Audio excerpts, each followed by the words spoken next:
Well, hello and welcome to Grumpy Gnome Gaming. I am so excited to get started on this episode 0 of our Let's Play.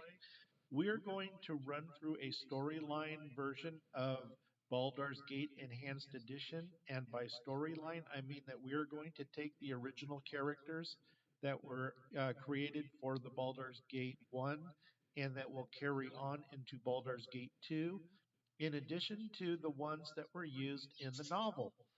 Now, episode 0 is going to introduce you, the viewers, to the protagonist or the main character of the story, and I'm going to take that opportunity to also go over some of the rules that are used in this game, which is Advanced Dungeons and Dragons 2nd Edition, and it is very much unlike the 5th edition that many of you are playing today.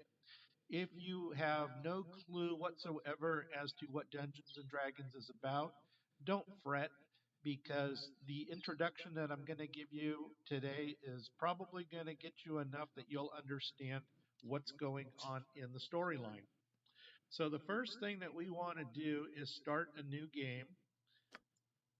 And this is going to allow us to create the gender, the race, the class, the alignment, ability, skills, appearance, and name of our character. To save you the monotony of rolling up a character and spending hours and hours and hours trying to get the perfect score, I'm simply going to import one that I have already created, and that would be Lord Stormbringer. I thought, what better way to get on with a fantasy game than pull the cheesiest name I could possibly get for a character? The appearance, I'm going with the color pattern that was in the profile in the portrait. For a voice, since I am going to be a Cavalier, I'm going to choose a commanding voice. Feel my power. Feel my power. And for the name, Lord Stormbringer, but that is extremely cheesy. So for this playthrough, we are simply going to call him Carlo. Now, we have our character, and we're going to go ahead, we're going to accept him. We're going to play with core rules. The core rules is the vanilla version of Advanced Dungeons and Dragons 2nd Edition. There are no bonuses and no penalties.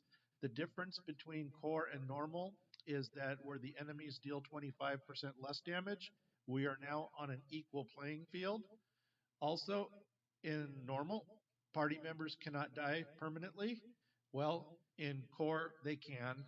I really have no intention of killing any of my party members, but accidents do happen.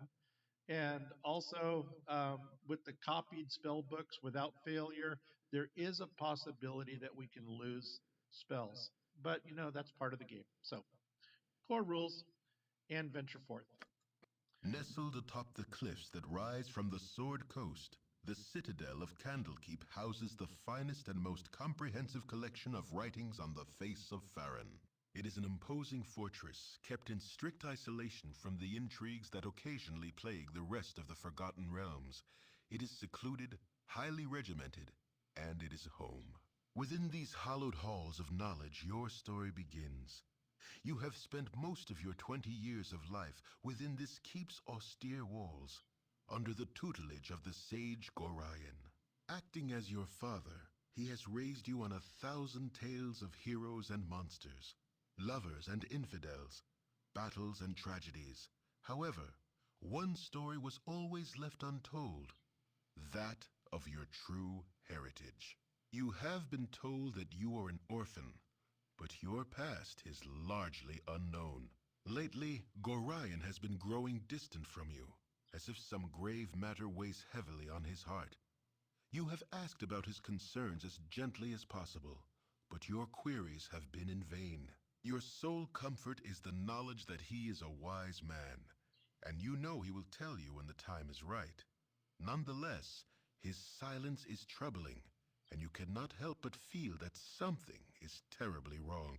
Today, Gorion has appeared more agitated than ever, and now he has uncharacteristically interrupted your chores in the middle of the day. Imparting hurried instructions for you to equip yourself for travel, he has handed you what gold he can spare, but given no clue as to why. Nevertheless, you now stand before the Candlekeep Inn, ready to purchase what you need for an unplanned and unexpected journey. Okay, well, let's go ahead and pause the game right here. And now let's take a look at what Carlo is all about. So, Carlo is a level 1 Cavalier. Currently, I have 0 experience points, and to reach my next level, I need 2,250. My proficiencies, I have a 2 hit, armor class 0 of 20. I do get 1 attack per round. My reputation is average at 12. The Turn Undead, that is a priest power that I have. Lay Hands On is a paladin power that I have. And I will be correcting my script to ranged. And the reason I'm doing that is because I don't want my character to act out his AI doing something that I don't want him to do. The saving throws that are here are average for a first level character. Okay, for proficiencies, I have chosen the axe. And the reason I've chosen the axe is because as a cavalier, I cannot use missile weapons. However, in the axe category, both battle axes and throwing axes count for this proficiency. So I can actually use throwing axes as my missile weapon. I have also chosen for a fighting style to weapon style because I do plan to dual wield in this game. This up here by putting 2 slots into axe has actually both increased my hand-to-hand combat and my missile combat. Because of my high strength, and this is actually 1/100th less than the maximum I could have gotten, I do get a +2 to hit and a +5 to damage.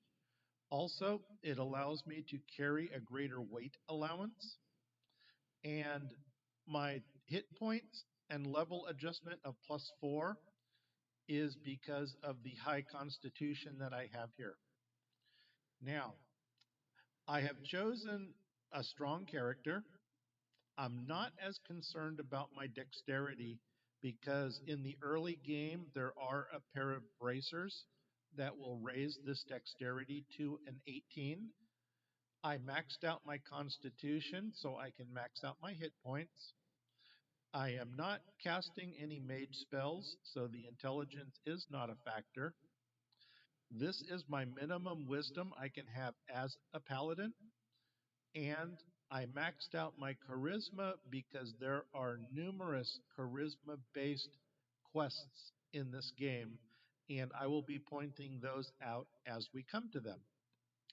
Also, as a cavalier, I have a natural resist fear, a natural mind shield protection, and I've also got the protection from poison. So, there was a 2-handed sword that I was thinking about going after, but one of our party members is also going to be proficient with the 2-handed sword, so I do not know which one of us is going to end up with it. We'll let the story play out for itself, and we'll see which one of us will better benefit. Also, for being a paladin, I get a 20% resistance to fire and a 20% resistance to acid. Okay, that is our introduction to Carlo. If any of you have any questions, comments, or concerns, please leave a comment below. If you like this video, please give me a like and feel free to subscribe. I really do appreciate the support. With that said, I'm going to go ahead and close out this video and we're going to jump right into episode 1 where we're going to run through the entire Candlekeep and then leave the library and get on with the quest.